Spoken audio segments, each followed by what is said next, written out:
Lluny de la terra, l'horitzó esdevé un cercle infinit i blau. Una frontera líquida amb llicència per travessar. Que la meta s'allunyi a cada pas no és un contratemps, sinó un estímul. Entendre que la frontera ets tu fa que t'estimis el mar per sempre. Qualsevol té dret a jurar que es troba enmig del centre, sense poder rebre cap càstig, a declarar-se amo i senyor del tros de món que li toca navegar. És lícit creure, amb tota fermesa, que els monstres marins són llegendes per espantar cors indecisos, inventades pel nostre pitjor enemic, nosaltres mateixos.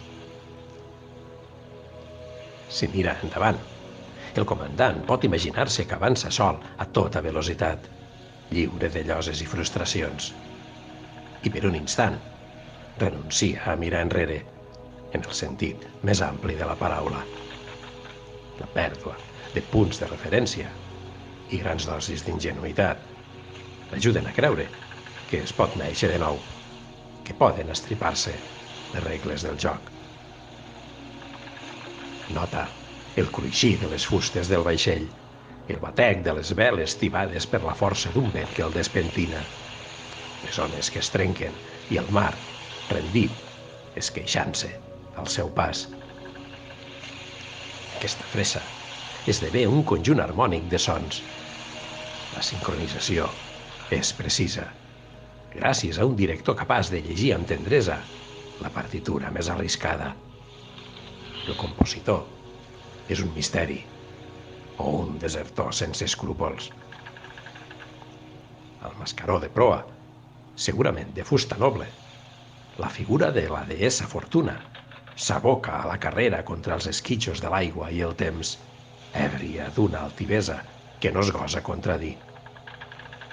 Mestressa dels camins que ens estén als peus, mai no sabrem si ha estat clement amb nosaltres o perversa.